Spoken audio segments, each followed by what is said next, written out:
নমস্কার, আমি ডাক্তার প্রকাশ Mallick, consultant homeopathy. দীর্ঘ 38 বছর ধরে হোমিওপ্যাথি চিকিৎসার সঙ্গে যুক্ত আছি। আজকে যেটা বলবো যে গর্ভকালীন সমস্যাই হোমিওপ্যাথি চিকিৎসা।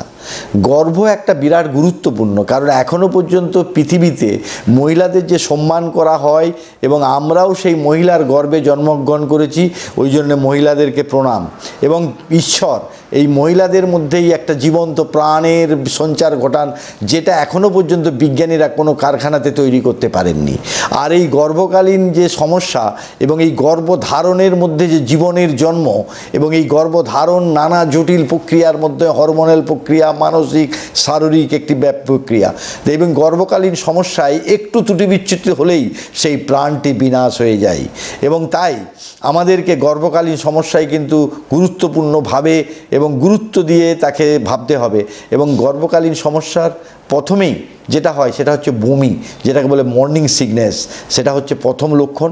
এই মর্নিং সিকনেস, বমি বমি ভাব, এটা কিন্তু প্রাথমিক লক্ষণ এবং এটি একটি স্বাভাবিক লক্ষণ, কিন্তু এতে খেতে পারে না। তাতে হোমিওপ্যাথি ওষুধ আছে কলচিকাম, সেটা খেলে কিন্তু অনেক ভালো থাকে। আরও ওষুধ আছে এবং সেই ওষুধগুলো কিন্তু ভালো থাকে। এবং অ্যাপোমরফিয়া বলে একটা মেডিসিন আছে, গর্ভকালীন বমিতে খুব ভালো কাজ করে। যাই হোক, তার পরবর্তী ক্ষেত্রে কি হয় না, গর্ভকালীন তার পেটে ব্যথা হয় এবং পেটে ব্যথা হওয়ার কারণতে কনস্টিপেশন হতে পারে।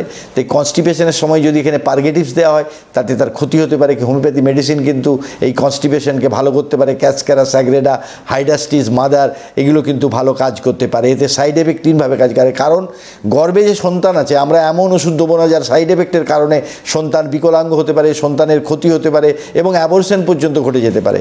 আরও একটা ব্যাপার, এই সময় সাদা সাপ হতে পারে এবং সাদা সাপে হওয়ার কারণে যদি ওখানে ব্যাকটেরিয়াল ইনফেকশন হয় তাহলে জনিতে চুলকানি হয় এবং তার জন্য ইরিটেশন হয়। সেখানে ফাইগোপাইরাম বলে একটা মেডিসিন আছে, যে মেডিসিনটা দিলে ভালো কাজ করে।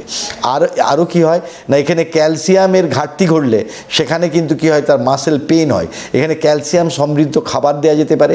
দুধ যদি সহ্য হয়, দুধ যাদের ল্যাকটোজেন ইনটলারেন্স আছে তাদেরকে দুধ দেওয়ার দরকার নেই। সেক্ষেত্রে কিন্তু আমরা যদি ছানা খাওয়াতে পারি বা টক দই খাওয়াতে পারি, সেক্ষেত্রে কিন্তু ভালো হতে পারে। এছাড়াও আরেকটা জিনিস হতে পারে যে এই সময় ডায়রিয়া হতে পারে।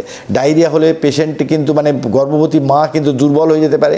সেক্ষেত্রে আমরা নানা রকম লক্ষণ ভিত্তিতে পোডোভাইলাম থেকে শুরু করে, অ্যালোস থেকে শুরু করে, মাক্সল থেকে শুরু করে, এরকম নানা রকম ওষুধ আছে, তার নাক্সভূমিকা থেকে শুরু করে লাইকোপোডিয়াম, নানা রকম লক্ষণের ভিত্তিতে আমরা ওষুধগুলো দিলে সেই গর্ভবতী মহিলা ভালো থাকবেন। এবং সর্বোপরি যেটা, আমরা যদি কোনো স্পটিং হয়, অর্থাৎ তার যদি ব্লিডিং হয়, সেক্ষেত্রেও আমাদের ওষুধ আছে। তবে যদি আমি এক্ষেত্রে গোড়া নই, কারণ একটি মাকে সুরক্ষা দেওয়া আমাদের গভীর কর্তব্য বলে আমার মনে হয়, সেক্ষেত্রে ইমিডিয়েট তাকে হসপিটালাইজ করে সেটাকে ব্যবস্থা করতে হবে। না হলে কিন্তু তার গর্ভবতী মহিলার কিন্তু ওই অ্যাবর্শন ঘটে যেতে পারে। এরকম বারবার অ্যাবর্শনের ঘটনা আমরা দেখেছি।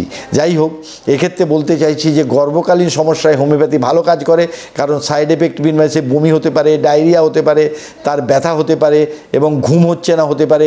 সেগুলো কিন্তু আমি কতগুলো ওষুধের কথা বলেছি। আমি জেনারেলি আমার ভিডিওতে কোনো ওষুধ বলি না, তবু ওষুধ বললাম, তার মানে এই নয় যে আপনারা এই ওষুধগুলো খাবেন।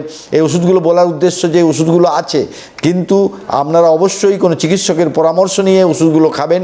কারণ এই ওষুধগুলো তার মধ্যে ডাক্তারবাবু তার অভিজ্ঞতার নিরিখে সেখানে ওষুধের শক্তি নির্বাচন করে থাকেন, যেটা খুব গুরুত্বপূর্ণ। এক্ষেত্রে গর্ভকালীন সময়ে তার কিন্তু 36 এই সব ওষুধগুলো ব্যবহার করা উচিত। কম পোটেন্সিযুক্ত ওষুধ ব্যবহার করা উচিত, কারণ বাচ্চার যাতে কোনো ক্ষতি না হয়।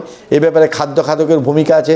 মা কিন্তু কখনোই পাশ ফিরে পাশবালিশ নিয়ে ঘুমাবে এবং মায়ের স্বাস্থ্য সুরক্ষার জন্য হাঁটা চলা এবং মায়ের স্বাস্থ্য সুরক্ষার জন্যে কতগুলো পরীক্ষা নিরীক্ষা, রক্ত পরীক্ষা, রক্ত কমে যাচ্ছে কিনা, ডায়াবেটিস যাদের আছে ডায়াবেটিসের সুরক্ষা দেওয়া এবং তার সঙ্গে সঙ্গে তার ভবিষ্যতে যদি অতীতে যদি কোনো অ্যাবর্শনের হিস্ট্রি থাকে, সেগুলোর ভিত্তিতেও আমাদের হোমিওপ্যাথি চিকিৎসা আছে।